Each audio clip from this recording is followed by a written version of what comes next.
Whole sports all plays. Whole sports all plays.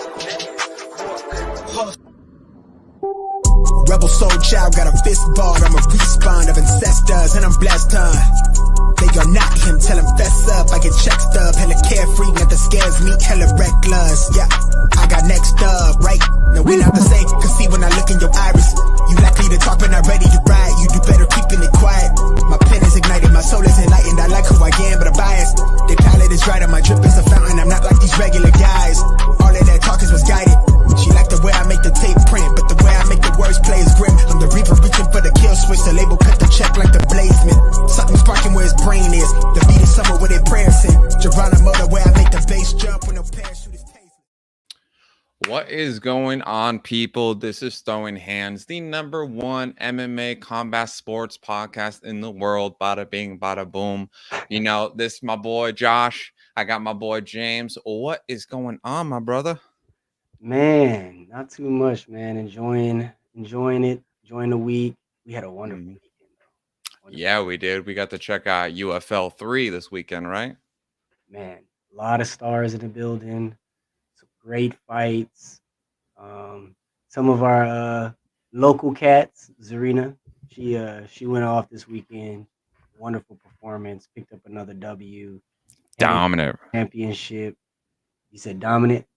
Oh, yeah. Like, you saw how aggressive she came out in that first round? Yeah. And her opponent did, I mean, she tried to match the aggression, which I think that's what ultimately led to her losing, is trying to match that aggression. Yeah, but because, man, Zarina be going off. She does her thing, man. Yeah. And then we saw our boy Amun. He made a return back. He ended up getting, what was it, the second round? TKO via strikes on the ground? Yeah. And that was a really, really good fight as well, man. He had to kind of take his time in that first round.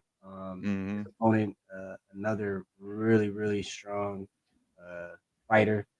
He had to kind of take his time, fill him out, and but ultimately, again, he got to him and did his thing. Yeah, I like how Amun described the guy's fighting styles like he was like a cobra. Like he was kind of slowed down, try to get you in a trance and then just explode. Right. Catch you slipping when you think he's, slow, not as fast. You're not really ready for that fastball pitch, and then he comes across the middle and smacks you. But, Yeah, exactly. And I like that the Ty fight, Ty versus Shane. That was a really, really, really, really good fight. Very even all the way through. I'm mad I missed a little bit of that second round, so I could see a little bit more of how they scored it. But it was a decision. Ty's moving on. I am 1,000% for sure there will be a rematch with that if Ty takes that title. Oh yeah. You could easily see the storyline with UFL now with pulling out the trilogy series between him and Shane Oblotsky. Yeah. No, I agree, man. That was really, really good. But let's talk about tonight. Oh yeah. Tonight we got a very special guest, and as always, we got to give him a special proper intro. So let me tell you something. This man goes by Nano because he'll catch you with a body shot that'll send you running to the baño. He stays low in the pocket so he can slip an uppercut built like a rocket, causing a break in your orbital socket. This guy's devilish like El Kagui. Just one punch and you'll go boogity woogity, sending you to the ethereal plane like chop suey. Or better yet, like chop liver, because he'll make you shake and quiver, dropping your guard so he can strike you with a maxed out power bar.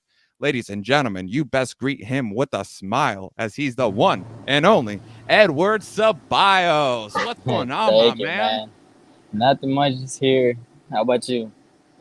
Doing pretty good. Just chilling, bro. Same. Yeah, man. How's your day going? You got a fight coming up in September, right? Yes, sir. I have it on September 16th. Okay. Nice. It's gonna be another. It's gonna be another Phoenix fighter out here. So excited. Good. So you're already in camp, right? Yeah. How far out you usually start your camps? I just stay in the gym. I don't really miss a day. You know, after the last fight, I wanted to go back on Monday, but my coaches made me take 2 days off at least. So I was kind of upset about it, but you know that's what happens after a fight. You know, you gotta rest a little bit. Gotta save that body. Yeah, Yeah. And it's like you almost have that energy at the same time too, where you just want to go right back into it. yeah. I just wanted to go right away and you know correct my mistakes and you know work on different tactics and stuff so I could do it for the next fight. You know? Yeah. Exactly. And so tell me, with your last fight, because I remember with some of your posts, you had a lot going on leading up to that fight. How much did it really mean for you in that one?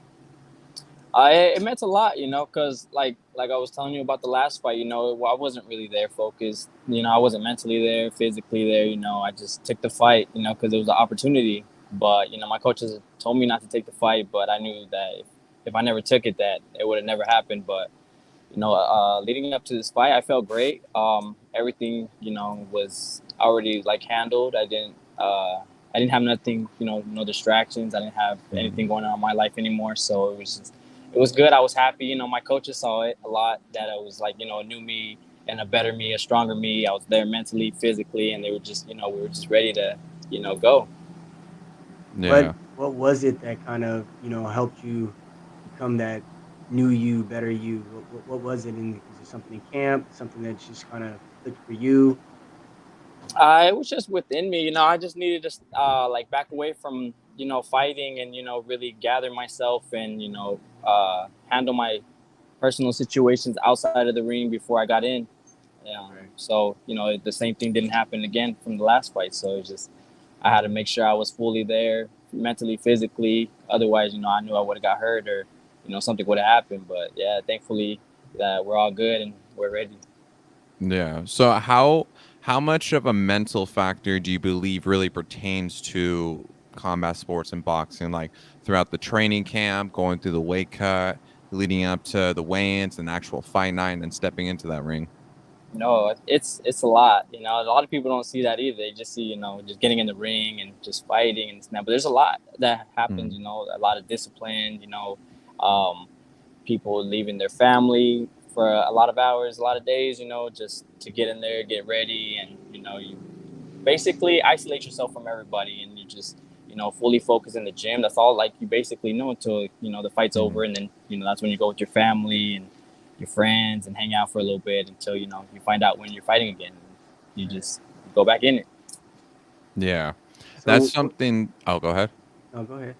I was just gonna say that that's something that we really strive to highlight is a lot of that mental aspect because people don't see those hours behind the scenes where you're having to sacrifice that time away from your family, your kids, just to put in that work and to get the job done. Yeah. Right. So, where did your love from boxing come? Like, how when did it start? What age? What kind of drew you into that?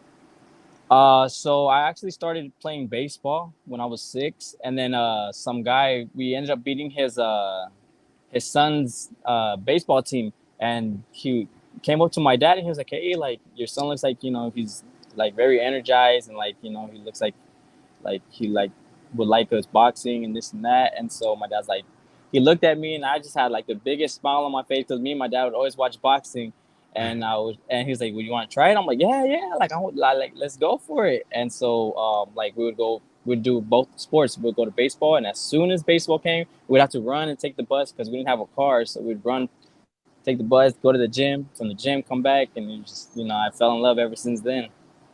Nice. And so with boxing, do you feel that it holds a special connection with you and your dad since you guys would watch it together and now kind of comes full circle with you now being a boxer? Yeah, and actually, he was actually an amateur fighter. You know, he didn't have that many fights, Oh, but really? yeah, yeah, he actually had I think like 8 fights, and we were just training side by side. You know, I would always look up to my dad. So you know, he wasn't a pro or nothing, but it's just like just having your you know father figure just training with you, and you know it meant a lot. So it just whenever he stopped doing it, you know, he was sitting down, but then like he got bored, and then we started like you know we bought some little cheap mitts from Walmart, and then we just tried it out, and then he was getting good at it, and then it's just where we come from now. You know, he's my coach, and we just do everything. Nice. That's nice. So it was able to kind of elongate his career in boxing, even though he not necessarily go pro. The things he was able to pick up, the things that he was able to learn throughout his time as an amateur, he's able to instill that in you now and coach you up. Yeah, it's a lot. You see the excitement in him too, because like whenever I go up, he goes up. So it's just like all the hard work that we both do. It shows. And it showed the last fight, and it was just like a greater feeling. Right. Yeah. Does that mean a little bit more to you? Does it put a little bit more pressure on you that you're kind of carrying that with you, or is it kind of let you have more of a relaxed feeling going in that you have him in your corner? It's more relaxed. Yeah, at first it was kind of tough, because my dad has like tough love, but it's just like that's what every father does. He wants the great for your kids. And so like later on, we just started striving and training hard, and now it's just we're comfortable with each other. We know what to do. I know what he knows what I expect, and I know what he expects. So it's just it comes out good. Nice. Nice. So, what have or were you born here in Arizona and that's where you started boxing, or did you come from out of state anywhere? I was actually born in California, Okay. but I was raised out here my whole life. Yeah. Okay, nice, nice. And so with your career so far, because I think Tapology and like BoxRec they have a bit mixed up, but you're 10-4 right now. Is that right? Yeah. Yeah. 10-4. Okay. Okay. So did you see have you seen yourself already having such a background in boxing at the age you're at right now? Yeah, I've always, pictured myself for like bigger and better things. I've always, like every other kid, is the dream is to be a world champion. So we just, always thought for that. We try to get as many fights as we can. We always try to fight everywhere we could. When it landed, and it just we just kept going from there. Nice. Yeah. So I was trying to find how many pro amateur fights did you end up having? I only had a 50. 50. Only Y- 50? Yeah, yeah, Only just 50. 50. It's Yeah, funny too because we were just talking about that the other day. We had an MMA fighter on, and we were talking about the big disparity between MMA and boxing on the amount of fights, and even Muay Thai, the amount of fights that you guys have in like an amateur career, 50 fights. That's some guys don't reach 50 fights in MMA in their whole career, yeah. you know. And I'll change the question up just kind of. But do you think, like for instance, the Jake Paul versus Nate Diaz thing? When I see that, I see an MMA fighter who's wonderful in the octagon as far as a striker. And you know, you looked at Jake, and that was the first time to me that I'll say he looked like he's training for boxing. But is that do you think the amount of amateur fights, the amount of training that goes into the camps that you put in ahead of those fights, do you think that that is what carries, boxers on as far as the endurance, the 12 rounds, that type of thing? No, not necessarily the just the experiences. It's just good experiences like head movement and like, how Mm, to punch and stuff. But no, I feel like just like the right training, the right team. I think it could get you far. I mean, it might be a little bit different, because he's never had no fighting experience. But as we've seen it, oh, hold on. As we've seen it, it doesn't look like he doesn't know how to fight. He throws punches. He knows he looks like what he knows what he's doing, and you know it's been successful for him. yeah.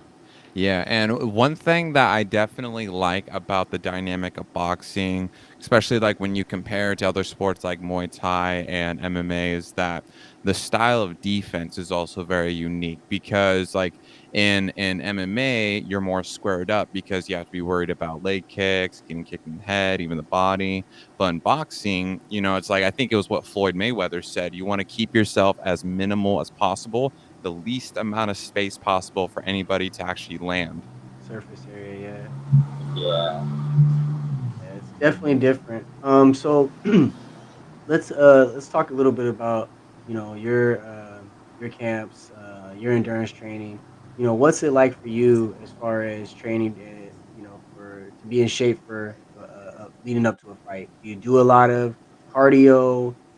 Are you more of a in ring, like put a lot of sparring time in? How do you like to prepare? We usually separate it every once in a while, but like I work, so I work in the morning, so I make sure I'm up like bright and early, and I run before I go to work, and so by the time I'm off of work, I go straight to the gym, and then I'll start warming up, stretching, and then wait for my coaches, and then we usually sometimes we'll do just cardio one day, and then another day we'll do strength and conditioning or just hitting the bags and stuff. So it kind of varies basically what they want me to do, and or if they want me to like practice more movement, or if they want me to practice more defense or punches. It just varies.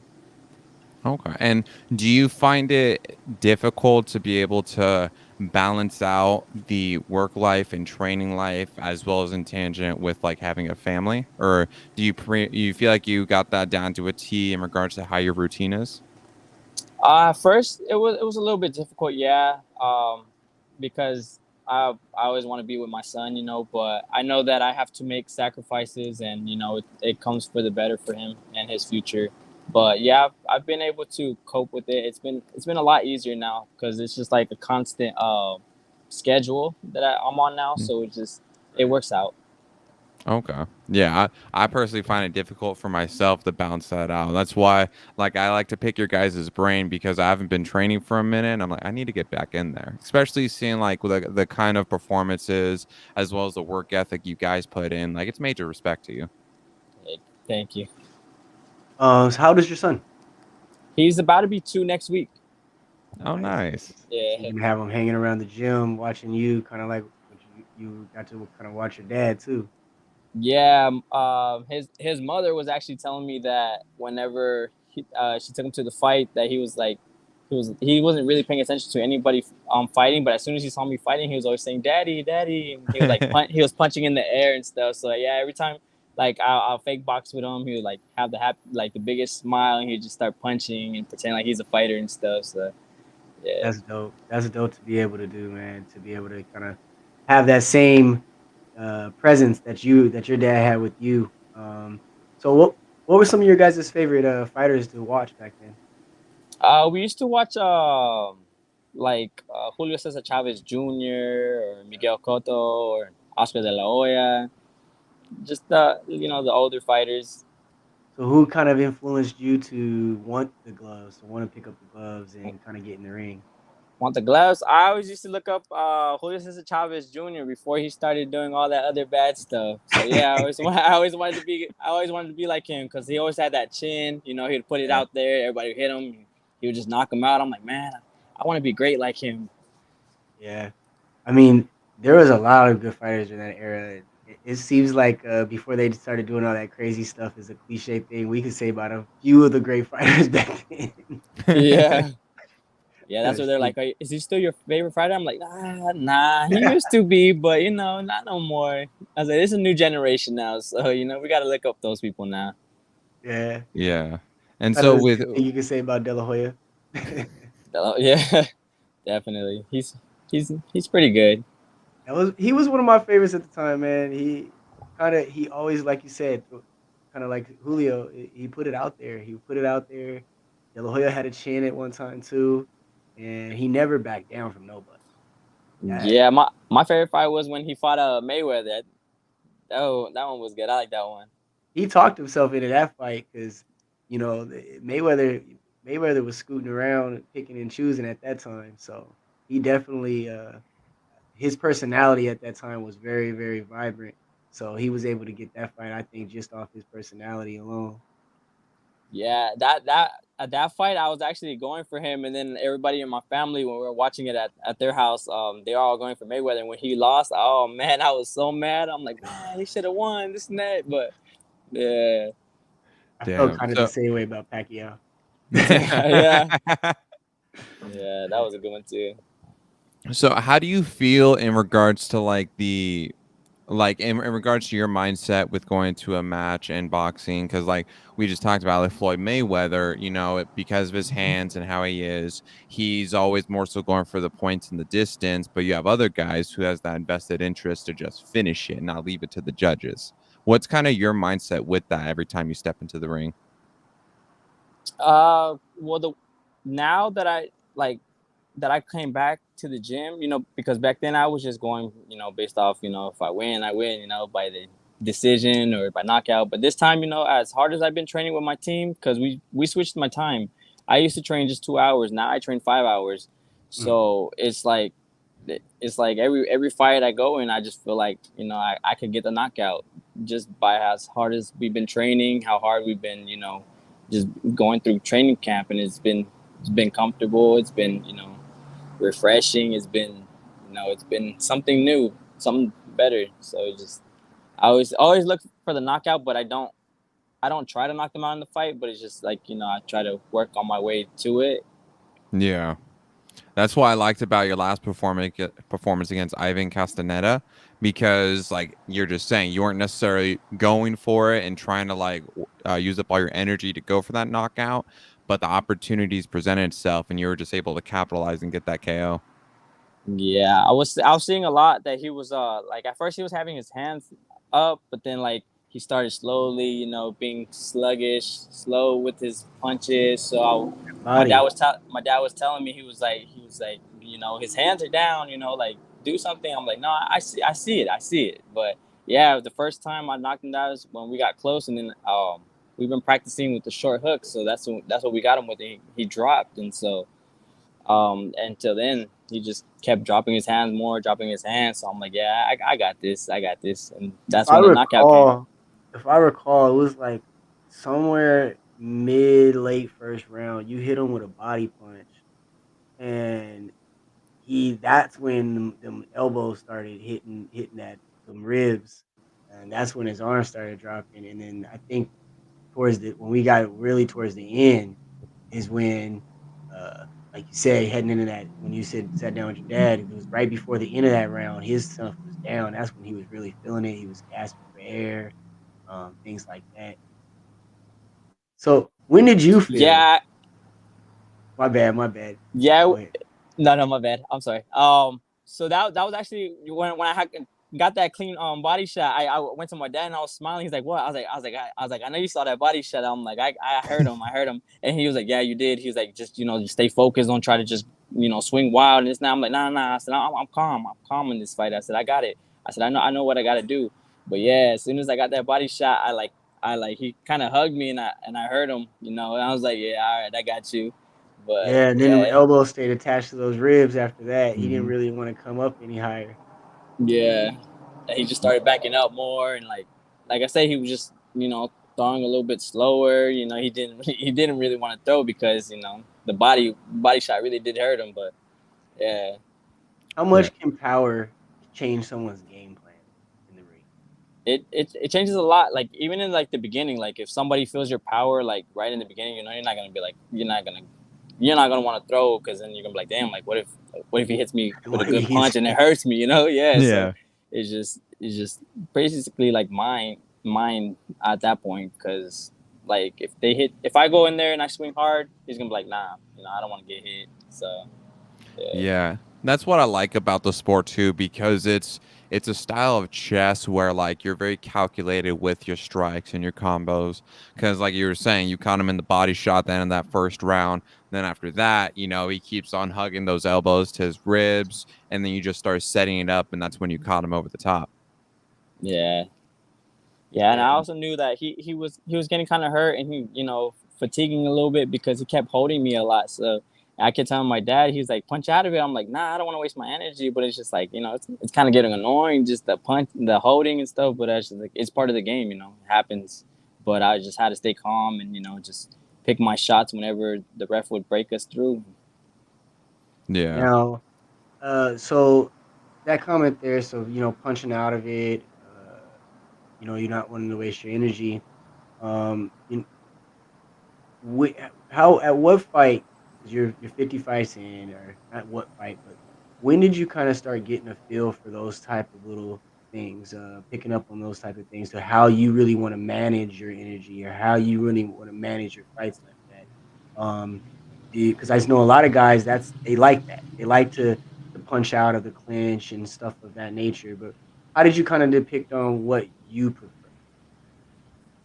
It was mostly when I turned pro. Like a lot of things changed for us because like when I was amateur, I was just throwing because it was based off of points. But as soon as we turned pro, that's when hey, you got to sit on your punches more. You gotta be smart about it. You got to throw your jabs more, and and whenever they get you in the clinch, sometimes they'll squeeze your arms hard to make your arms tired and stuff. So I was like, I'm not gonna waste my energy on that. The ref's gonna break us up eventually, so. Yeah. And so how important do you feel it is to have a strong jab? Because you see how there's some fighters where they just only go for the power shots and they don't necessarily utilize the jab to their full extent. Like how valuable do you think a good solid jab is for it? It's very valuable. The jab is what a lot of people don't really use, which they should, because that's what sets up a lot of your punches. It sets up a lot of combinations. That's how you could get cleaner punches and get the knockouts and hurt them and stuff.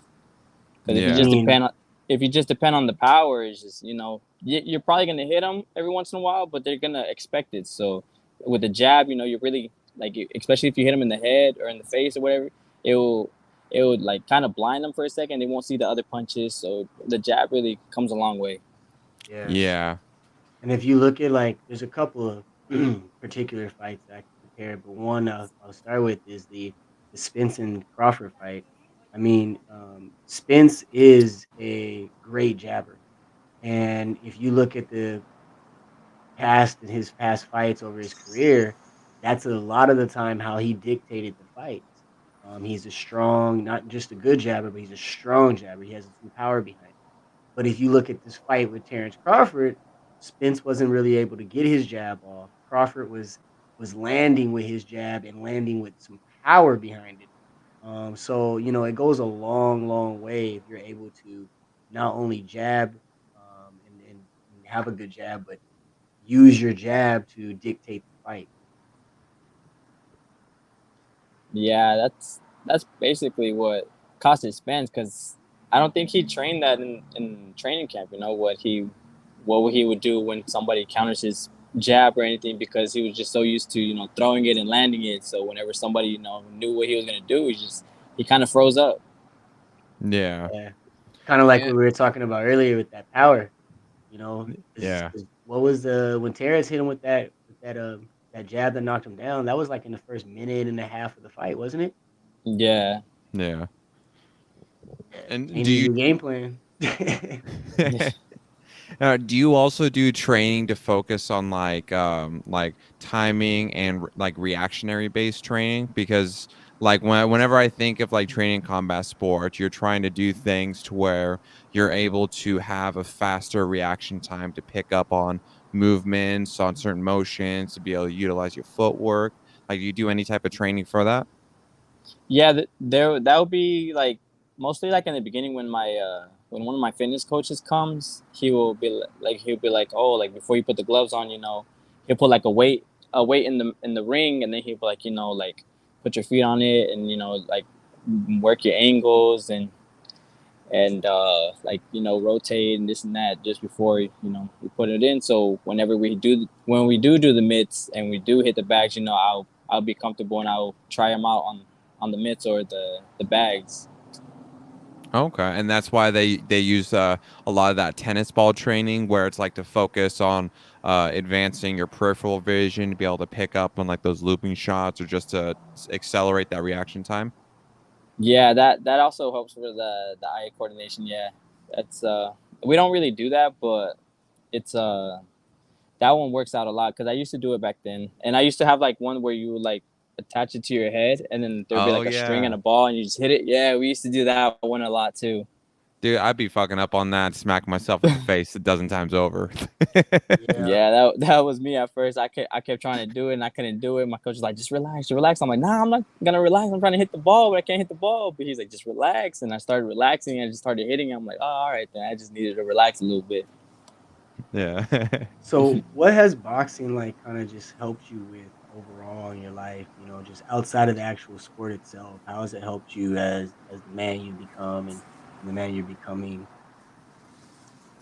It made me a better person. It made me, the people closest to me, it made me feel really close to them because I used to isolate a lot of people and I don't really talk to a lot of people. So just like that opening up for me, it's like really opened my eyes a lot. Like especially for my son, it just it's the world for both of us. I just want a better future for him, better future for me, and then for my friends. It just it shows them that anything is possible as long as you shoot for it. And them seeing me train hard, every day, and training, just it makes them want to do something with their lives too for the greater of them. Yeah. And especially with fighters such as yourself and kind of like man as a whole, like one thing that I really picked up on that I think really pays homage to boxers and what you guys do is that like every man we have that split between wanting to spend as much time as we can with our family, but also bringing in the bills and provide, and then also trying to build a bigger, greater future. And it really with guys it's that dynamic where it really pushes the boundaries of what you're capable of, because you're having to try to find the balance between those, but also still keep yourself in the right mental state to step in the ring and get the job done. Yeah, I just every chance I get with my every chance I get, I can hang out with people. I take advantage of it. If I can hang out with my friends, one day, then I do it. If I can hang out with my son, or take him to the zoo, or take him to the mall or something, I'll do it, because I know once training camp comes, everybody around me knows once training camp comes, I'm dedicated. I'm fully focused to Mhm. fighting. I don't mess around, and I don't slack it. There'll be some days, when I work or something, I'll be beat and I'm like, I don't want to go, but it's just, I keep pushing. I got to keep going, because nobody's going to pay my bills. Nobody's going to get a future for my son, so, and Yeah. especially because my son looks up to me. So I just, I got to be there for him. I got to do everything I can. Yeah, exactly. And so I wanted to ask you too, how did you come get the nickname Nano? I actually got that from my grandma, because for the longest time I was the baby of the family, so I was the Okay. youngest. And so she always just be like, "Oh, my little nanito, Nano, this and that." And all my family used to call me that. So it's just, it just stuck with me. And so whenever we, became pro, me and my dad, we just like, "Oh, I'm just gonna come out with Nano and this and that," because my dad used to call me that too. He calls me that every once in a while, just known for that. So So, Okay. you know, a lot of times when people get in the ring, and you get in the heat of battle and you're out there, you're moving around, and that adrenaline starts pumping. You can't hear, you can't see the people outside of the ring, right? yeah. So, how is it though having your pops in the corner is such a familiar voice? Does it help you out when you're in the ring to be able to kind of hear that voice out a little bit better because it's so familiar for you? Yeah, I was asked that the last fight, and I tell people, I'm like, honestly, when I'm in the ring, I cannot hear nobody. Like I'm like so focused into the fight, like I do not hear nobody. Like Right. I'll hear them like afterwards, like whether they're booing or cheering, like I'll hear that, but during the fight, I don't hear nothing, and I hear my dad because he has the loudest voice. So everything he tells me, I'm like, all right, I'll do it, all right. So yeah, Yeah, and that's Hey, such I a gotta hard I gotta say dynamic. real quick, I do gotta give you some ups right now, some kudos, because it looks like the storm is about to set in on you. oh yeah, I saw some it's about to lightning blow a me minute away. ago. Right. Yeah, yeah, I was gonna go inside, but it was too loud, so I'm like, I'm good. Hey, we appreciate you. We appreciate you. If it What were starts you about to raining, say, just book Josh? it. Oh, Yeah, I was just gonna say that's also such an interesting dynamic because when you're live in the ring fighting, it's like anything outside, it becomes difficult to hear because it's like even a split second loss of focus can put yourself in a bad situation. So it's like like you want to be able to hear the surroundings, what your coaches are saying, but at the same time, it's like try to find that happy balance with it. Right. Yeah. It can definitely get difficult, I'm sure. Yeah. So how do you feel? I mean, growing up, watching kind of what boxing was back then and how much of the viewership that it had versus today, like how do you feel the state of boxing is in currently? Do you feel like it's in a good state? Are we on kind of like an uprise? 'Cause I felt like we were kind of on a downward for a couple of years, but over the last year and a half, 2 years or so, it feels a little bit more up, right? Yeah, it honestly, yeah, it picked up a lot because, yeah, like you were saying, it was down a little bit, and not a lot of people were really talking about it. But now it's just, that's what everybody keeps talking about, and it really upped itself a lot. How does Yeah. that kind of make you feel? So, like young in your career, being able to come up right now, you're gonna kind of be that next wave, and the guys right now are kind of kicking that door open for you. So, how do you feel that it is taking that uprise again up against the UFCs and these other things that are out there now?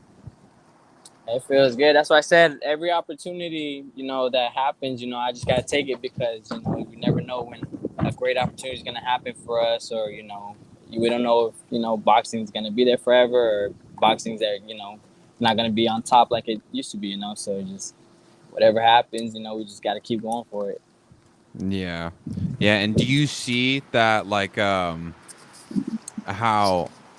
is it starting to rain over there? Yeah. I started hearing the rain in my place a minute ago. Well, look, we'll go ahead and kind of move along so you don't have to hit with the storm too much longer.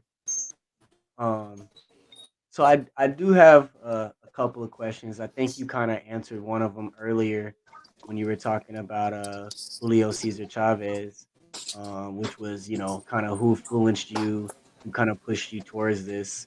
So I'm gonna ask you a different question. Um, who would you say um, where your fighting style resembles most?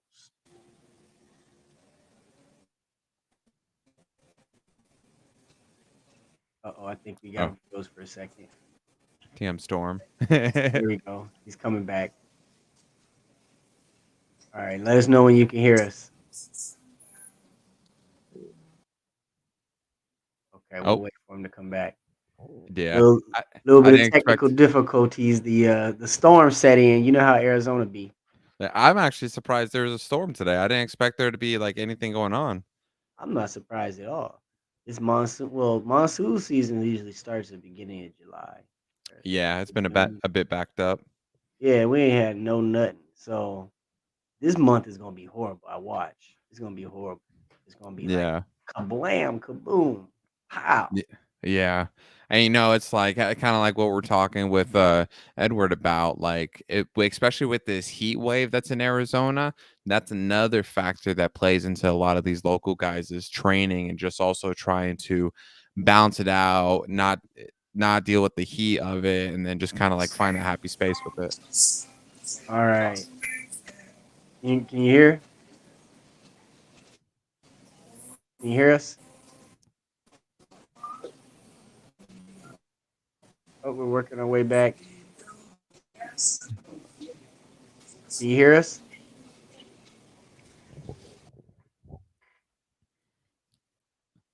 Hold on. Yeah, a storm Oh, unexpectedly hit pretty hard. yeah. I'm definitely loving this interaction though, because I mean, with getting to know Edward and kind of like part of his story, like it really highlights a lot of what we talk about in that sense of what these fighters go Back. through. Can you hear us, Edward?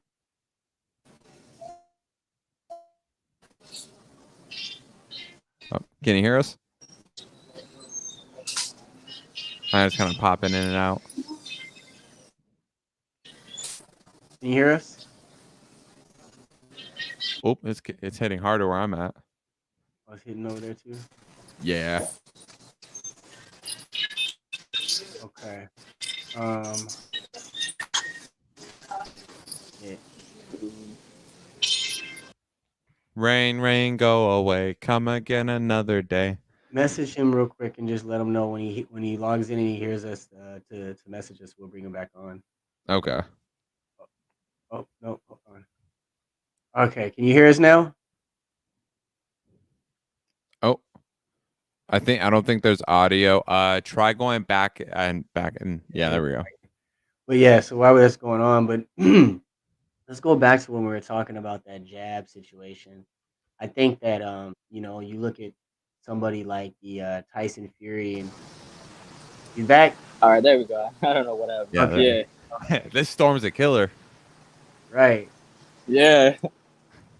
Um, so yeah, so what I was asking was, who would you say that you either kind of modeled your fight style around, or who your fight style most reflects? If you could pick someone. Hmm. Let's see. I'd honestly say probably just Tank with the power. Like, Yeah, because a lot of people say that I hit hard when I spar with them. So that's what I would think. And Yeah. I like to slug it out too. When my dad gets mad when I do that. Saying I actually can see that resemblance too, because kind of like with Tank, with those power shots, he's also very selective. Like he's not very, just throwing 100 plus constantly going back to back and exhausting himself. You also do that where you're very calculated with how you're throwing those power shots. Yeah, yeah, I noticed that he likes to pick his shots and he likes to be smart about it. So he doesn't really like to gas himself out like that. Like Yeah. he'll throw every once in a while hard punches and then it'd be like a flurry of them, but he won't do it like the whole fight. Yeah. right. Yeah. And I think too he has like the lowest strikes thrown and landed like in every round or every fight amongst all the boxers. That's because a lot of times, man, when you getting hit hard by somebody like that has knockout power like that, one hit knockout power, you're throwing to survive. like, like you're throwing to keep him Yeah, at bay. yeah. That's what they do. They just try to jab him away so he can stay away, but he just keeps coming forward, countering and all that. Mm. So he's I not mean really. that I saw that a lot in the Ryan Garcia fight. Yeah, Um, because Ryan, man, I think Ryan was way overly confident in that fight. Heading into the fight, he was overly confident. He accepted some causes that I think ended up backfiring for him. yeah, Um, but in that fight, that's kind of like what you were saying, Josh. That fight is a good example that Tank came out and was moving, grooving, picking up his spot, picking his distance, taking his time, and then when he decided to, that power when he threw it, it was landed. Boom, Mm-hmm. boom, boom. So I totally agree about that. I like that comparison. I like that comparison. yeah. So You could tell he was draining him because like in the Ivan fight, Ryan kept putting his arm Mm-hmm. down because he was not liking them body shots. Yeah. Yeah, and exactly. so I have a question. This is bringing up Tank. So Stevenson is another up and comer. Boots, another up and comer. Enos, and then you got kind of Tank, which I would call them all kind of like that same little group right there. Who do you think is the most talented out of those three right Most talented. Oh, that'd be tough. I probably have to say Boots because I like his techniques. And he's like really smart about it. He also has a pop to his punches. there? Yeah, Okay. I like Enos too. I like Tank though because he got that pit bull spirit. I like Shakur. He reminds me a little bit of young Mayweather, Yeah, just like how his style was coming up. But Enos Boots is just different. Boots yeah, is Yeah. yeah. Now, usually I have one question that I always ask, but I think I'm gonna switch that up too because I we always get all kinds of answers, and typically I'll ask like who would you want in your corner. But I feel like you would actually no, I'll screw it, I'll ask anyways. If you could have anyone in your corner at all for like one fight, it could be someone that passed away, somebody still alive, even somebody that's outside of the sport of boxing. Who would you want to have in your corner as part of your corner team for just one fight? Just one fight. Let's see. Hmm. Probably Chavez Senior. You know, because he's done it all. He's been through so many, so he knows the ins and outs about it. He knows sluggers. He knows boxers. So I'd probably choose him. Okay. Okay. I like that. I like that. We've had so many different answers with that. So it always gets better every time. Yeah. Definitely. Yeah.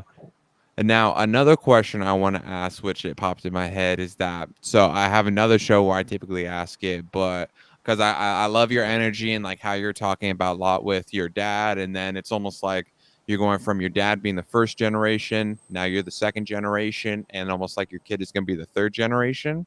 What kind of impact do you want to have on the youth as part of your career in like motivation and like giving them their dreams and ambitions? Uh, who? My son? Or just Yeah, people? Just, your son and people in general, like anybody in the youth, what kind of impact would you want to have? I just want them to know that whatever they want to do and whatever they put their mind to it, just do it. Like I did. I didn't have to box. I didn't have to be in that hard sport. Because it's a tough sport. Not everybody could do it. And so I just want them to see like I was young and I did it. And I enjoyed it. And no matter whatever obstacle that that came in my life, I overcame it and it brought the best out of me. And so I just want them to see that no matter how hard the road is, that that's only a small bump in the road, and they can overachieve everything they put their mind to it. Okay, I love that. I love that. That's major respect. Thank you. Yeah, I agree, man. Yeah. So before we get out of here, um, you know, is there anyone that you kind of want to shout out? Anybody that you want to say something to on your behalf? Yeah, I want to give a shout out, obviously to my coaches, my father. They always stick by my side and just always there, for motivating me. My family, they're always pushing me. Even though they don't like to go to my fights because they're like, oh, I don't want to see you get hit and blah blah blah and this and that. And so it's just them, my son, I just want him to know that I love him, he knows that obviously, but, just everybody that supports me, my fans, my training partner that I have that always motivates me to go like to the gym, even if I don't want to sometimes, just I have a lot of great people. Yeah. So that's two questions I wanted to ask you, but the storm knocked it out of my brain. So now that they're back in, I'm gonna ask it before I let you go. So one is, how does your mom take this? She got her husband, you know, uh, training her son, who's become a pro fighter, who he has right now has a winning record. He's doing great. He's on the rise. Like, how does she take all that in? Going to the showing up to the arena, and her son's in the ring, and her husband's on the corner. You know what I mean? Like, how's that for her? Well, actually, fun fact, my parents are not together, but my mom doesn't go to my fights because she lives in Cali. Okay, But she always supports me through like text messages and stuff. Always tells me good luck and God bless me, and yeah. okay, okay. But it's still different because she has that. She can see that. She can see like, all Hmm. right, we made this made you, and he's on the sideline, training you, helping you out. He's on your corner right there by your side, and then her son is in the ring. So that's a dope dynamic. Yeah. Um, and then um, the other question I was gonna ask you was about the training partner. So you do have someone that helps you motivates you. And I was gonna say, is there anybody that you are training with or in your circuit that is on the rise that Arizona should know about? Yeah, it's my training partner that she doesn't really fight or nothing. She doesn't do anything, but I just I asked her if she wanted to train and stuff because like she has good techniques.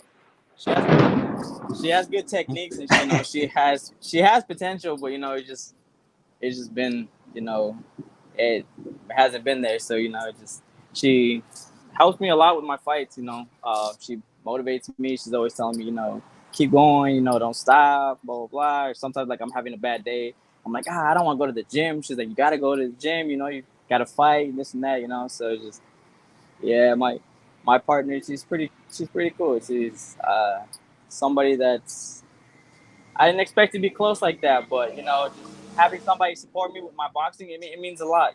It's a great feeling because like I said, I don't really have a lot of friends. I isolated a lot of people, and just the people that Mhm. stick with me, just they're very valuable to me. Yeah, it's like those people. You only want to be around the people that you'd be willing to starve with, and then vice versa.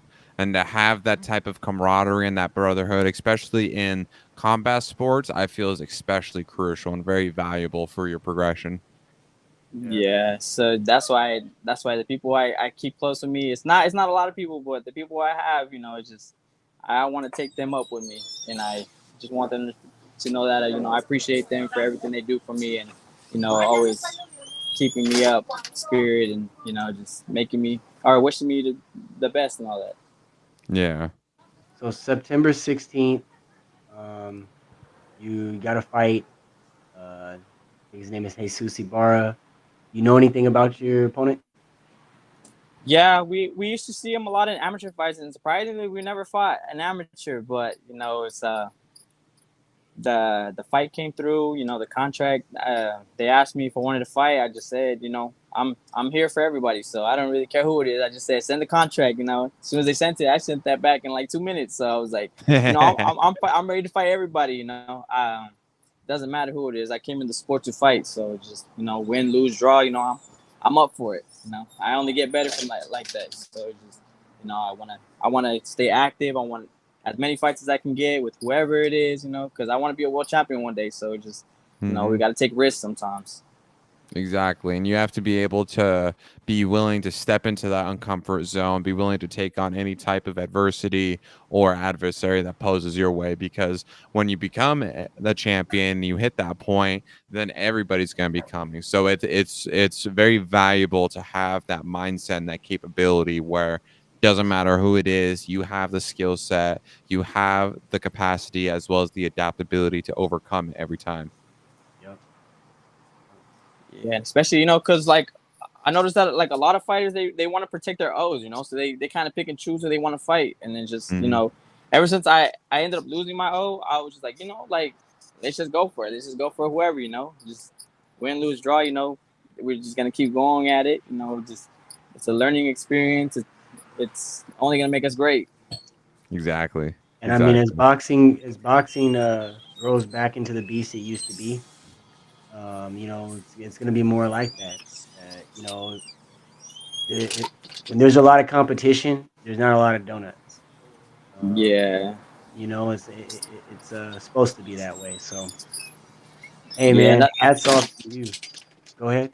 Thank you. That's what I was gonna say. I want my. That's how I want my legacy, and I want people to know. They're gonna be like, yeah, that guy. Like, maybe he had a couple losses and stuff, but he fought everybody that they put in his way, or he ain't never ducked nobody, he never dodged nobody. He always took the fights wherever it was.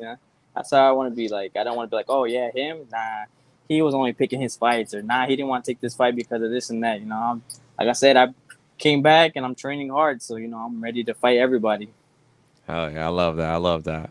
Me too, man. Hey, I really hats off to you for sticking in there through the storm. It was they was shooting fireworks off. There was lightning in Yeah. the bag. It rained on you. Yeah, it You was had giving you all a the show elements. back here. But I thank you for sticking on through the entire episode, and through the technical difficulties, and we'll be there September 16th to root you on as well. All right. Thank you guys so much for having me. It was an honor. Hey man, it was an honor and a privilege to have you on, and I can't wait to see you on the 16th. I Definitely. can't wait to see you guys there. All right, we'll see you soon. All All right, right. Later. peace, Take man. care, guys. Later. Ah, Man, yeah, no, that was another good one, man. And it's always good to get different people on and just kind of see what motivates them and what makes them tick and puts them in the position that they're in. Exactly. I think that's only our second boxer that we've had on too, right? Because we mostly only have had like MMA and like a couple Muay Thai guys on. Right, right. Definitely, Actually, man. I think your boy Jose, he's actually Kino, he's the first and only Muay Thai guy we've had on so far, right? Yes, yes, it would be our first and only We got official. to build that I resume. mean, we had our buddy Jorge on too, technically. Oh yeah. It was like a joint episode. Yeah, uh, we got to go visit them. We got to go visit them soon. I know, bro. See what's going on. I know. That's why I was picking his Edward's brain a little bit about like how he balances it out, because like you know, it's been a minute since I've been in training, so I need to get back in there. But it's like again, it's hats off to these fighters, because just having the discipline to, even though they're going through 40-hour weeks, raising kids, taking care of a family, trying to provide for them, they're still putting in that extra 4 or 5 hours a day, literally just to get that training in. Oh, he vanished. Dun dun dun. Yeah, no, it's crazy, man. I mean, that's one thing that I love about the sport. Um, and a lot of the fighters that we talked to, like we were talking to, uh, what is that? What is it, Isaiah? I think it might have been Isaiah. I mean, there's been a couple of fighters that have made it,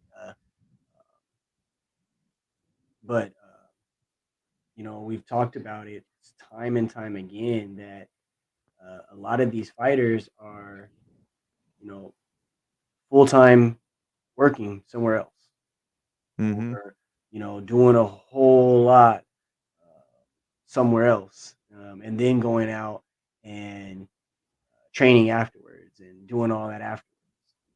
You know what I mean? So it's a big burden, or not. I mean, it's a lot. It's a big task. There's a lot of Mm-hmm. that you have to overcome in order to be able to train like that, and to stay in the gym and to stay in the tip top shape that you need to be in cardio wise and all that good stuff as well.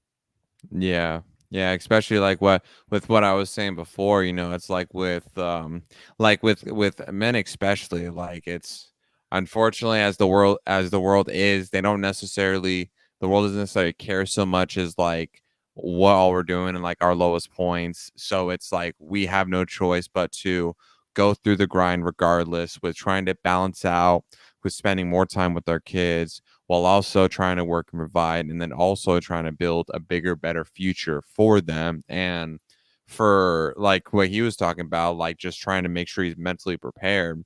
It's such a massive dynamic amongst guys, especially pro athletes like that, trying to find that happy medium between the three without it taking so big of a toll on them. Right.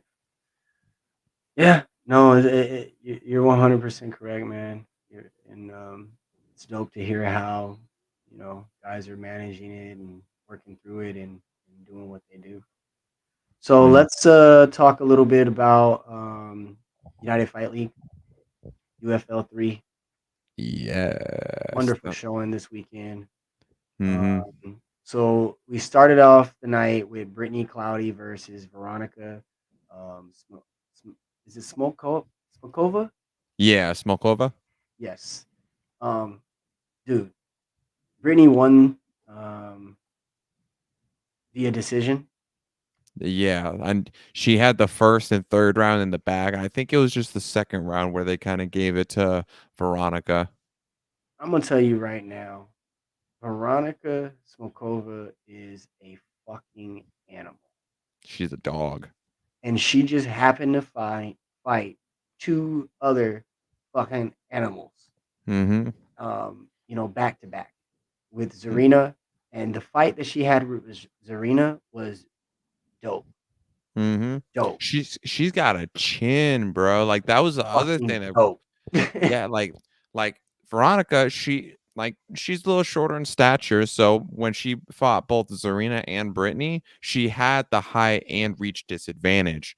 but she was still finding success in her own right. And even though, like, when she was fighting against Brittany and she had her back to the cage a lot of the times, she was able to still have some success against her and try to get some more like shots landed. So it major respect to both of them.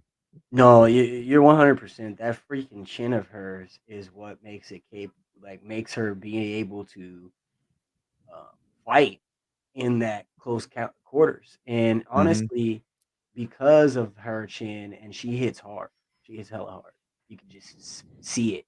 Mm-hmm. Um, because of that chin, it puts some fighters in a bad predicament.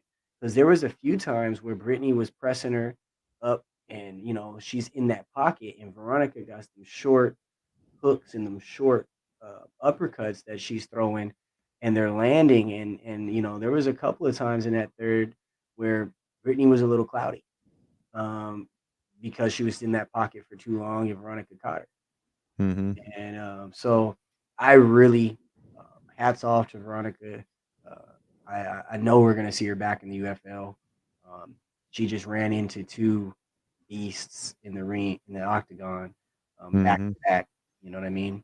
Yeah, exactly. And then with that fight too, after Zarina, she got that dominant first round victory against Claire Guthrie, and then Brittany getting the unanimous decision win. They're now moving on to the finals, so they're both going Yes. to be competing against each other for the first ever. I forget the name of their division or the weight class they're in. Bantamweight. Yeah, bantamweight. So whoever wins out of that bout is going to be the UFL's first ever women's bantamweight champion too. So they have a tremendous opportunity to not only put on a fantastic show, but to make history in that right. Right. No. And we'll have Brittany. We'll be scheduling Brittany Cloudy on here very soon. Get her on throwing hands. But that's gonna be a fucking battle. Excuse my French. Uh, I don't know, man. Hometown girl, Zarina. She gonna hold it down. I don't know. I ain't supposed to be, but I'm gonna do it. She gonna hold it down. But moving on to the second one before I get myself in trouble. Uh, Ashley Reese versus Jakhar Drav. That was a Yeah. welterweight semifinal match.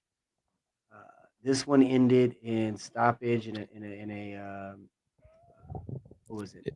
It was A a decision. illegal. Yeah, it was a illegal kick to a grounded opponent. It honestly, it didn't really look like it landed at first because I did see Ashley had his guard up, but then you see him just on there and you just saw his left eye just start ballooning up like crazy. And like that illegal kick really did a number because he was even saying with the doctor he can't really see out of it. Well, it's funny. It's funny that you say that too, because that's exactly what the referee was kind of discussing. Like, oh, I don't know if it really hit. There was kind of like a in between period where the referee did kind of stop the fight, but it looked like he was unsure because he was kind of telling Ashley to kind of get up. Mm-hmm. And like you said, the ref, the face, everything looked good. There was no bleeding. There was no, not too much of damage visible at that moment. The ref turned, went to go talk to Jokhar, and then when he turned back, and I mean, he must have said just, hey, give me a couple of seconds to figure this out. Turns back, and by the time he took 2 to 3 steps over to Ashley, Ashley's right eye just Mm-hmm. blew up. So Yeah. yeah, and he tried. Ashley tried to continue. He just couldn't see, and I take nothing away from him. We'll have to schedule that rematch because it was starting to become a really good fight. Yeah, I know they ruled it as a no contest, but I think actually they still moved Ashley on to the next part of the finals. I could be wrong on that though. We'll have to take a look. I'm not sure. We'll have to look at that one. I didn't see any update on that one. Yeah. Um, yes, my boy Gonzo stopping in. He must have just ended his show. Check out Chris Gonzalez and the Sports Judge. I think they're doing every Tuesday and Thursday night right here on ASAP Sports. They just started up their new show. It's gonna be good. Make sure you guys catch the Gonzo and the Sports Judge at night. Um, but yeah, then we had another welterweight semifinalist match. Luis Inguez Niguez versus Iniguez? Nicole. Um, that was a really really good match as well. Um, Oh yeah. Dude, I was actually surprised with that one because I know with Luis, he had a chin because like when he fought Ivy Nixon in the quarterfinals, he took a lot of damage, but then he started finding that success.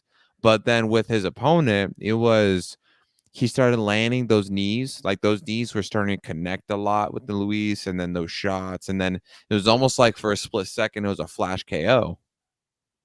yes, yes, it was. It was.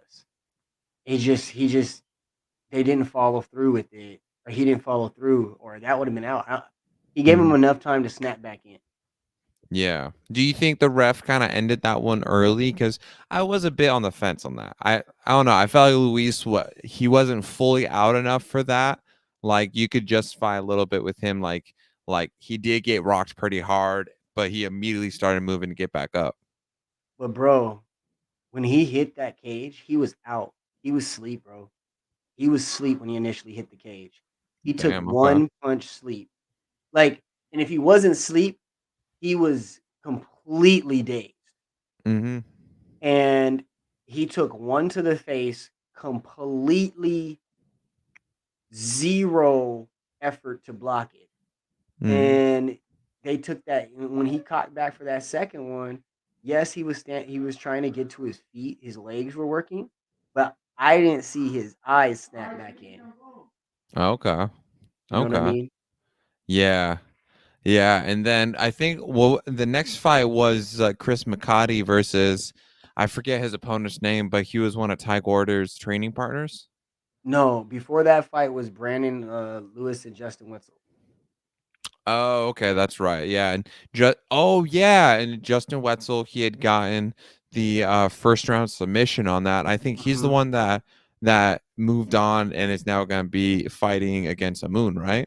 Yes, Justin Wetzel will be fighting Amun December 26th right here in Arizona, UFL 4. And the winner will be named the Bantamweight champion. First ever Mhm. Bantamweight champion in the UFL.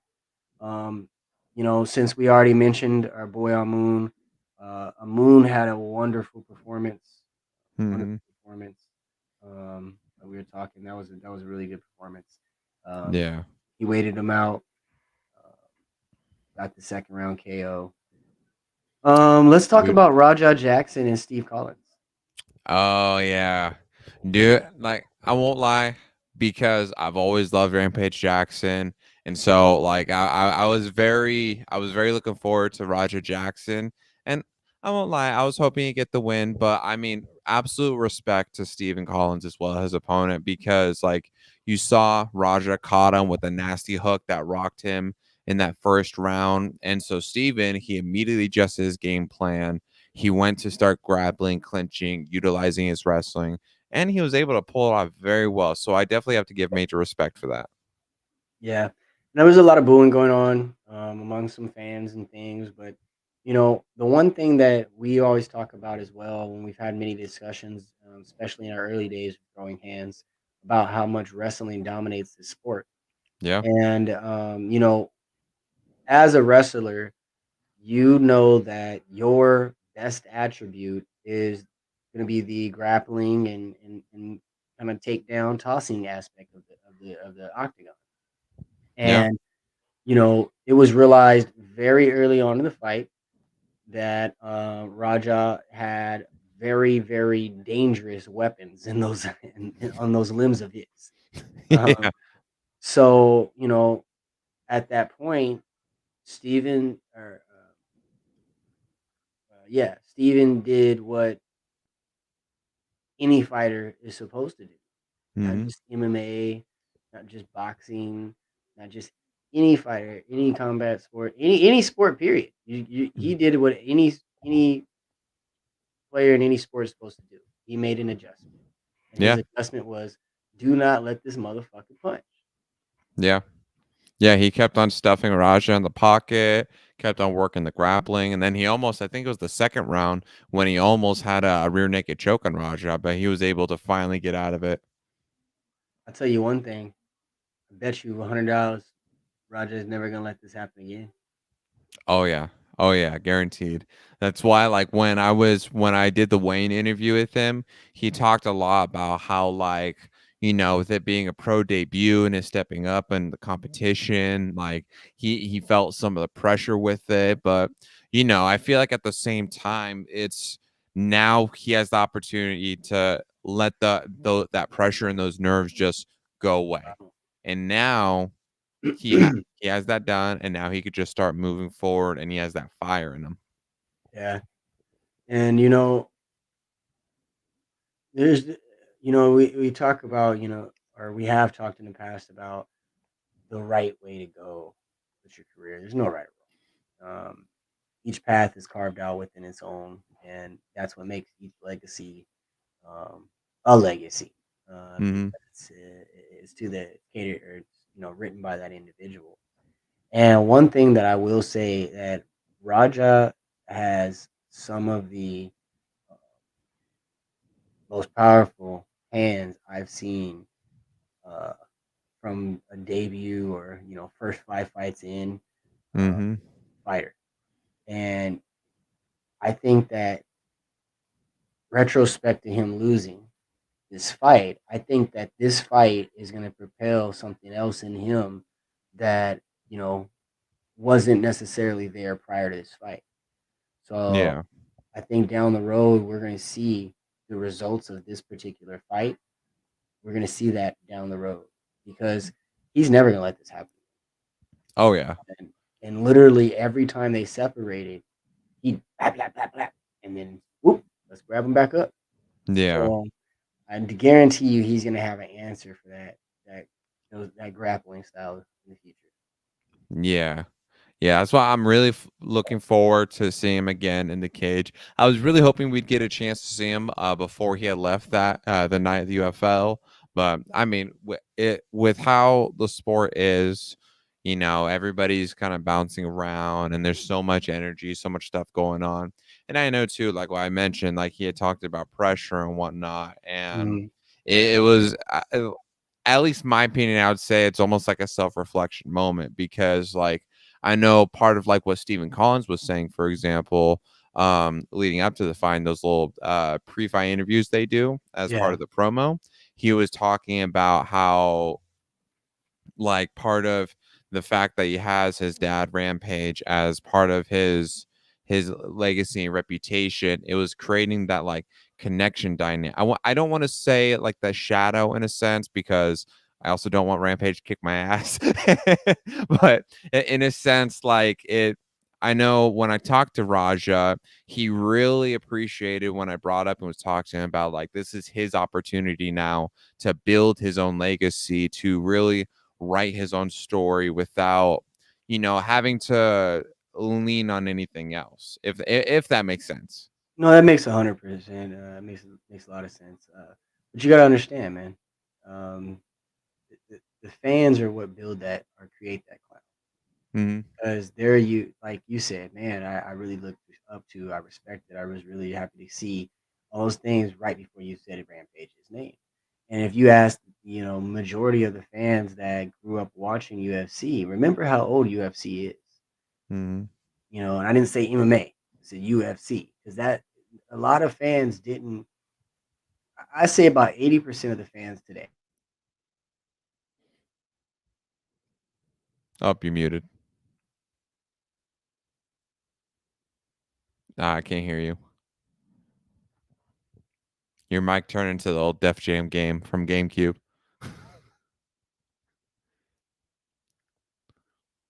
It was in this moment his mic had fucked up.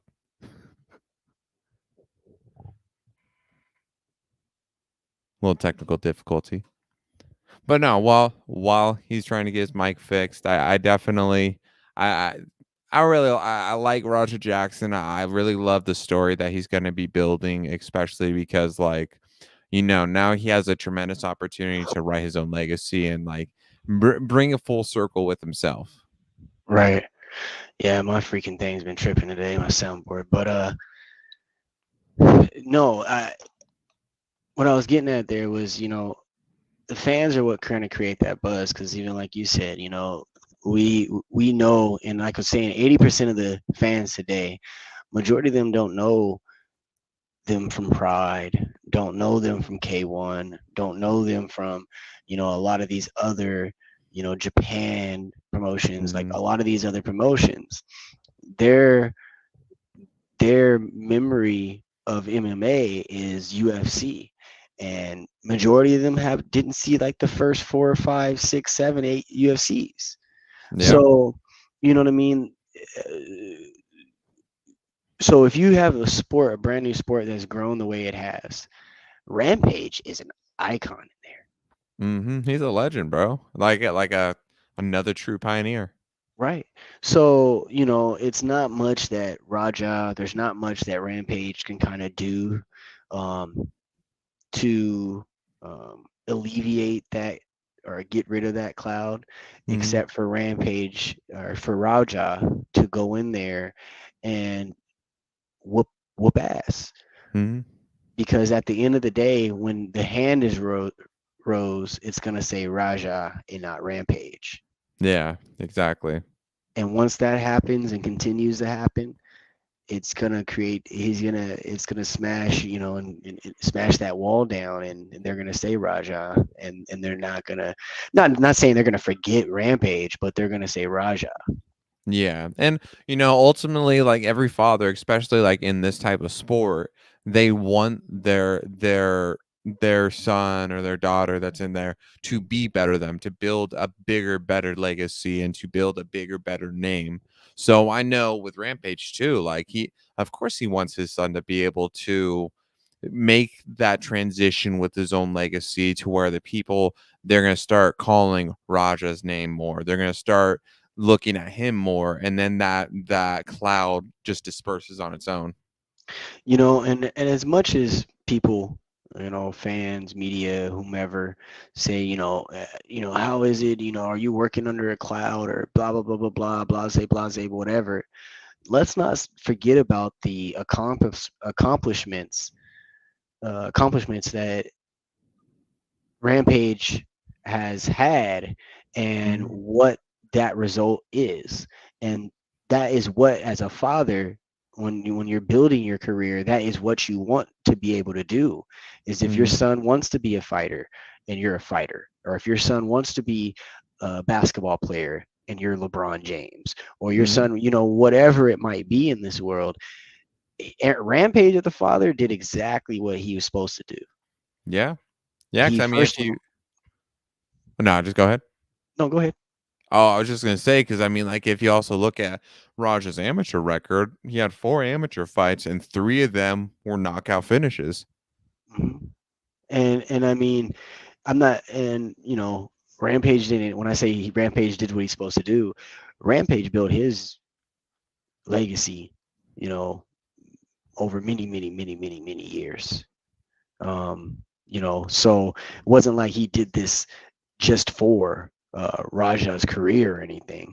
Mhm. But as a father, you've done everything possible to make sure that you created this path for your son to be able to walk down and be successful in. And then now from here, that's where Raja grabs that baton and go ahead and take off. So I personally, again, you never want to see someone lose, but I think in the long run, this loss is going to amplify who he's going to become in his career. Yeah. Yeah, I completely agree on that. Yeah. And Yeah. then what I also what was his name? Oh, the Chris McCarty fight. I wanted to bring that up again because I know Chris McCarty, he had edged out unanimous decision win against Jose Delgado, which he was supposed to fight in this card too, but his opponent pulled out because of a health scare in regards to the weight cut. But Um, yeah, so prayers up to Arthur mhm, Duflo. I hope everything is good with you. I know you didn't get to make it out there because of some health issues, so prayers up to you. yeah, yeah, yeah. And I was truly surprised Chris McCarty got taken out that quick. Cause like his wrestling, his skill set is really no joke. And when I saw the footage back to it, the it's like how I say that's like that split second mistake can cost the whole thing because what I saw with his opponent, Chris McCarty, he landed a strong overhand that it genuinely connected and it looked like it did a little damage. But then he quickly tried to go for a single leg and the guy had already picked it up and just reversed it. And then because Chris was in a compromised position in regards to his balance and his back Yeah, foot being too far forward, it just worked out of favor. Then the dude got Chris's back, got the it was over choke. from there. Yeah, it was just a wrap. It was like what 30 seconds in the first round. Yeah, he made a mistake very early, and dude capitalized. Mm-hmm. So we talked about that Shane and Ty fight. One of the fights that is a predecessor to that fight, which they're gonna meet now. Ty is gonna meet. Was it Luan? I think so. I know Yeah, that Luan the Davis. yeah, that was the one that we had missed like right at the end, right? No, the Thai fight was the one we missed at the end. Lawan Davis, there was the black dude with the dreads, and then the other dude, I forget his name, Ryan. So Lawan ended up pulling that one out. He kind of controlled the octagon a little bit more. He was a little bit longer. He was able to use his reach a little bit, and I think that one went down to decision as well. Yeah, yeah, because remember that was one where he was just holding to the guy's leg, just waiting for the end, and then the guy just started laying out those elbows on his ribs. Yeah, them elbows looked Mm. vicious. They were hurting me. I was like, ooh. Yeah, Yeah, damn. but yeah, I'm excited. I can't wait to hear whom we're gonna see in December, like what the card is actually gonna fill out as. Mhm. Um, we might get a run back of the reschedule for the Jose Delgado and Arthur Dufflo, since that didn't go down. Um, what else? Stephen Chang was supposed to fight. That was scratched before the card, so that might come back around. Oh wait, I thought they did fight. Did they? Yeah, I'm pretty sure they did fight because it Oh was yeah, only they that. did. Jackson Yeah, Cruz. Yep. yeah, and it was Jackson Cruz. He won. I think it was by it was either submission finish or like a TKO finish. Yeah, I think it was. You're right.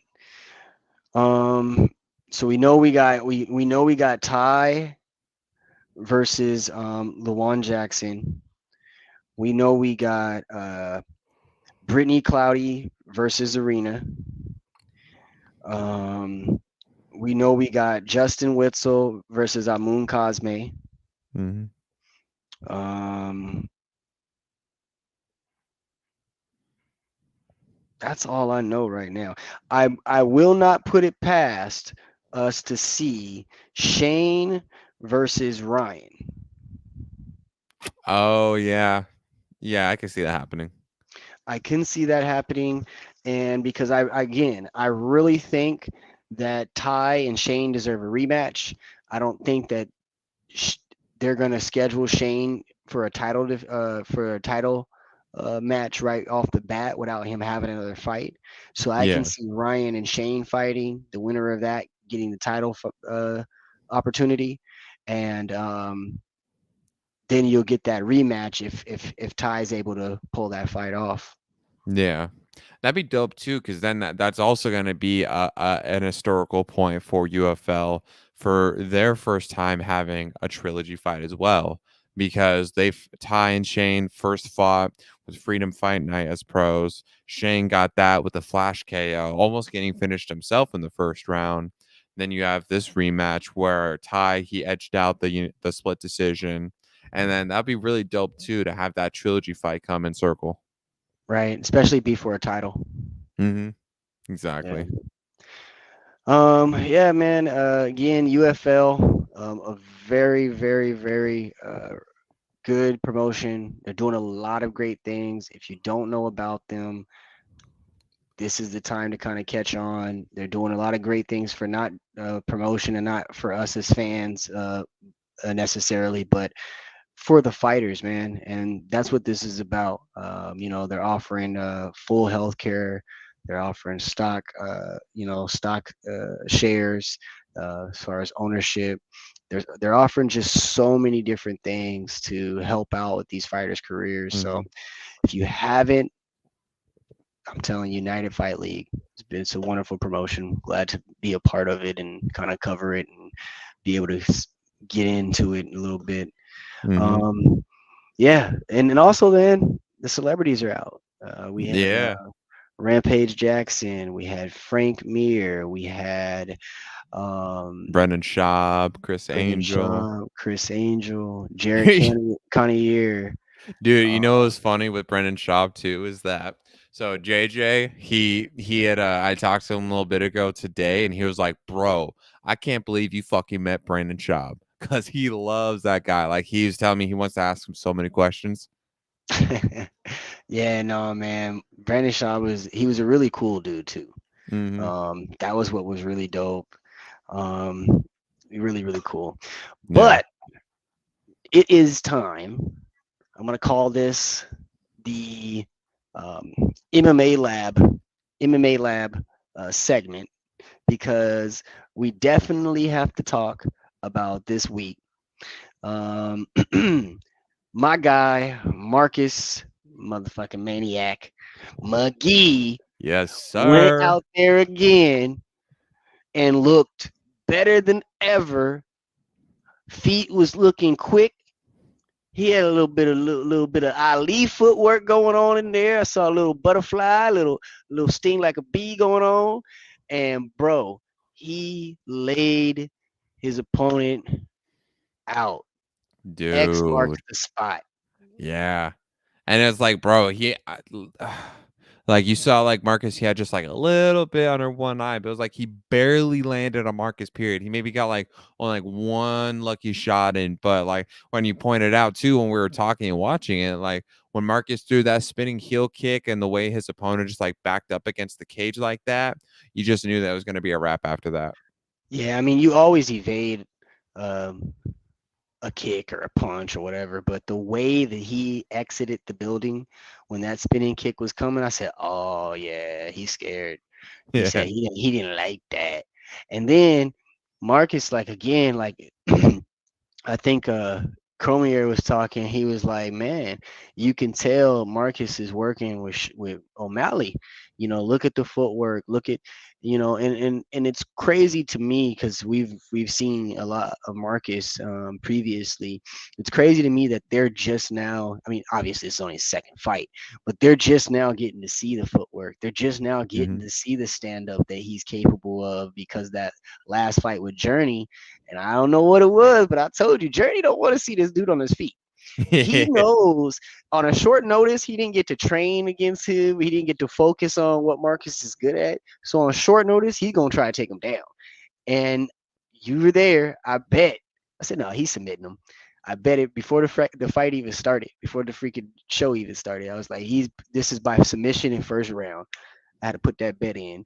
But yeah, that went through. So big ups, big ups to Marcus Maniac McGee, man. Hmm. 2-0 in the UFC, 8-1 overall as a pro. I'm loving it. I'm loving it. Mm-hmm. Dude, there's so many talented fighters coming out of that gym, even in tangent with soul fighters like with James Deed, so Joseph Perez, Danny Flores, and then with MMA Lab itself, like you see Abdul Kamaru, who's just there. He's just right there, bro, to hit the UFC too. And I'm like, fuck, I can't wait for him to get that call. Man, yeah, it was actually really dope to see Abdul, Mm-hmm. in the corner. When Marcus knocked him out, we got that famous coach view, reaction view. So it was really dope to see Abdul there. And then another guy, Abdul actually brought him up on throwing hands when we did his episode. We ran into him at the UFL 3 was on Ho. That's So right. that's another guy that will be coming on throwing hands here in the next few weeks. But that's another dude that's coming out of the MMA lab that is super strong, super competitive. We're gonna definitely see him along with Abdul in the UFC very, very, very soon. Yeah. Yeah, and we could possibly see, like, aside from the fact I got to interview Benson Henderson during the weigh-ins, which is pretty dope. We may be seeing ourselves doing an interview with Kyler Matrix Phillips at PFA next weekend because he should be making an appearance there. But And on top of Jared, yeah, we should be still got to lock in the details, get in contact, but we very well will be doing a crossover interview with Jared Cannonier between Josh Said What and Throwing Hands. yeah, and the finale, the candle on the cake, is this weekend as the MMA lab gets to be represented by Sean O'Malley Saturday night in the octagon against Aljamain Sterling. It's gonna be a battle. It's gonna be a battle. Who you got? Dude. I don't know. Let me take them deep breath. Who you got? You know I gotta stay loyal to my boy Sean. Like I'm not gonna objective subject or biased opinion aside. Aljamain Sterling is a phenomenal fighter. I'm not too fond in the sense that I feel like he plays too much of the caution route with like being on his knees, like when he fought Henry Cejudo. But he has extremely phenomenal wrestling, high endurance. He's a very phenomenal fighter, even standing up. But I I still ain't gotta even go with gonna my play no local boy games. Sean. I ain't even gonna play no games. Sean is in the damn credits. He's in the damn intro video. O'Malley is We gotta stay loyal to our boy. look. I'm Arizona everything. All right. Mhm.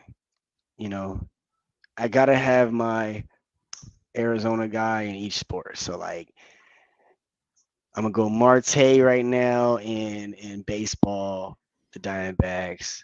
You know, Devin Booker with a strong number 2 with KD in Mhm. basketball. You know, gotta represent my boy Kyler Murray on the football game.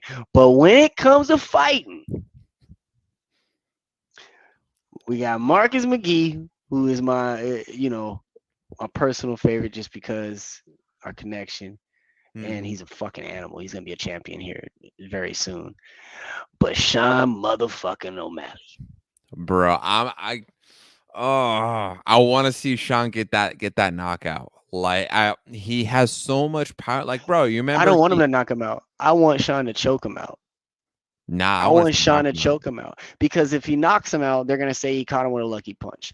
I want fucking Sean because everybody says that Aljamain is so much of a better fighter than Sean in so many different bases, and it pisses me off because I don't see it. Then they say, "Oh, well, Sean hasn't fought anybody," and blah blah blah blah blah. Well, they were scheduling these fights for Sean. Sean wasn't picking and choosing; he was on his way up. Mm-hmm. Okay, so I don't want to hear that shit neither. And Yeah. then on the flip side, dude, striking wise, this motherfucker be putting when he knocked out. I forgot the dude's name, but it's the one that I chose. The fake uppercut to straight right down the middle. Burrell. Bro. I know Sean will outclass fucking Aljamain any day in stand up. But yeah, I see exactly what you mean because you're gonna have those fucking naysayers that's gonna say, "Oh, it's a lucky punch." But I mean, like, bro, let's look at the comparison in regards to them both fighting Peter Yan. Fucking Aljamain Sterling, he just held him on the ground most of the fight. He didn't have him rocked or any of that stuff like that. Sean literally went toe to toe with that fool, even going up and down on the ground and getting out of it. And bro, that round when he almost he rocked fucking Peter Yan, I was like, oh hell, like He you didn't even knocked Peter see Corey Yan's soul out Sandhagen of his down. head. Yeah, yeah, straight up. Like you didn't even see Corey Sandhagen rock Peter Yan like that. So you know for a fact that I could easily see Sean get that KO. But yeah, that'd actually be pretty cool to see him get that submission because that's the biggest thing that people dog on Sean about is like, oh, it's like just take him to the ground and then you can't do anything. Yeah, Bro, and Sean is a G on the ground too. I don't understand where these motherfuckers think he train at. I don't get it. Like you train at MMA lab, but you don't know any groundwork. Come on, get the fuck out of here. Come on, guys, be Mm-hmm. real. You Exactly. They you just be train. thinking that he's posting up behind a Kmart doing his jujitsu and wrestling. It's like, nah. He's working with John Crouch, Benson Henderson, Jared Cannonier, you guys, boy Marcus, all that. Even his boy Tim Welsh. Right. Like, look, another thing, let's put another MMA lab guy on display. Mario Bautista's back in the That's octagon again. right. I He's can't wait. dude. He's gonna fight the guy who got the twister on the last card, that on Marcus's card. He's gonna fight that dude. Oh, he is fighting Yeah, Blackshear. yeah. Oh, Yeah, the fastest known turnaround for a fighter. He's going full turnaround in 7 days' notice to fight Batista. oh, that is dope. That is dope. Big ups to him for that. Mm-hmm. Um, another big. Oh, shout out to my boy Khalil. Um, he That's won this right. weekend. Khalil Roundtree tops. Big ups to Khalil Roundtree, man. I'm glad to see him putting together some back-to-back victories. Really good to see. Hoping this is putting him back on the straight and narrow, and he can get a title shot here and then in a little, couple fights or something, because he definitely deserves it, man. He's put in a lot of hard work in his Mm-hmm. career and went over to the Philippines and or no, he went to Thailand to do some training last year to really, get back into the swing of things and Mm-hmm. get back on the winning side of things. Um, but yeah, the co-main event, Zhang is back in the octagon against Amanda Lemos. That's gonna be a freaking big one too, man. Who? Zhang, Zay. Zhang. Well, oh, Zhang Wali? Are you talking about? Oh yeah, Zhang. My bad, Zhang. Zhang Wali, yes. Zhang, I said Zhang. I was Versus just Amanda confused for a Lemos, second. man. That's gonna be a really big fight too. I think Zhang's gonna win, but I Mm-hmm. think Amanda's gonna put on a show for us too. Yeah. Yeah, I agree. Zhang Wali, she's an absolute savage too. Like, I mean, even though she had lost those two fights to Rosana Nunez, it Hmm. was the way that she fought like Joanna and then all these other fights she's had. She's got hands, bro. She really does, bro. Like really, really, really, really, really does. Um, yeah, I'm ready for this one. Mm, I I ain't been hyped about a UFC card in a long time. Besides the last couple ones that Marcus has popped up on, and then the Izzy one. But this one, like I wasn't as hyped about the Henry Cejudo one. I was happy to see him back and stuff, but this one just feels different. I just can't hmm. wait for it. I Yeah, can't wait. this is a rise. This is a star on the rise to become a champion versus somebody who was hopping back in to reclaim that champion belt. Right. Before we hop up out of here, man, anything you want to say? As always, it's a privilege, brother. You know, we're making things happen. It's absolutely phenomenal to see the waves that we're making in this sport. And then, plus two, next week we got PFA, we got Rough, and then even going into next month, we got OG Boxing. And then September 16th with Del Sol, we'll see our boy Edward Ceballos on there. Yeah. Yeah, and we said it many times before, man. Big ups to the community for allowing us to do what we do, for the fighters to being so welcoming. We're trying to um, do what we can to, make an impact on the sport, whether it be MMA, Muay Thai, boxing. and make an impact on the careers of these fighters on the way up. We want to help out, and we can't do it without y'all. So we appreciate the support that you guys have given us. Guys like CJ Pittman, Jason, everybody over there at the Rough Crew, people like MMA Stalker, Rowan Aaron, kind of taking us under the wings and showing us the ropes. Guys like Fidel over at OG Boxing, Fabiano over at Samurai Souls, Del Sol, Todd and the PFA crew, Roland and even Rage. I mean, there's been so many that we've encountered along the way, and big ups again to Harrison and the UFL crew as well. You guys have allowed us to make these connections and make them possible, and the fighters have, like I said, accepted us with open arms. Yeah. We should bring on Maria Henderson sometime soon. She'd be a dope person to bring on because she's in Bellator right now too. Right. No, that would be a great one. And I know that you were talking with Sophia. That's going to be a good one to have on Josh Said What as well, and learn a little bit more about that background and what she's involved in now and how that kind of worked out and what led to that, Yeah, exactly. Man, it's crazy the fact that this progression we made in just a year and a half alone. And it's just like, imagine what we'll do in 3 years or 5 years. Like it's going to be a wild journey. And I'm so excited for what the future has for us. Me too. Definitely. Look out. I'm going to start getting back into writing some more reviews and things on a lot of these promotions, a lot of these fights. So keep an eye out for that. We might even see some collab between me and Josh on some articles. Again, to everybody out there watching, we appreciate you guys. Appreciate you guys tuning in, showing us some support. We can't grow without you guys. Yes, sir. Until next time, I'm Jay. And I'm Josh. And this is Throwing Hands. Shanig, man. Fucking with ASAP Sports Network, man. Tune in, stay logged. Shanig, man. Fucking with ASAP Sports Network, man.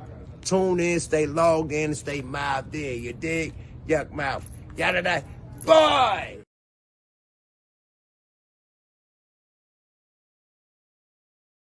Yeah, check this out, man. It's your boy Young Dro. I'm in the building with ASAP Sports, man. If you ain't here, you ain't nowhere, man. As soon as possible, get here.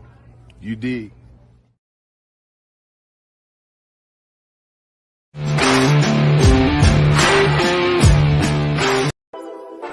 Whole sports all plays. Whole sports all plays. Rebel soul child got a fist ball, I'm a respawn of ancestors, and I'm blessed, They are not him, tell him fess up, I get check stub, hella carefree, nothing scares me, hella reckless, yeah, I got next up, right, no we're not the same, cause see when I look in your iris, you likely to talk but not ready to ride, you do better keeping it quiet, my pen is ignited, my soul is enlightened, I like who I am but I'm biased, they palette is right on my drip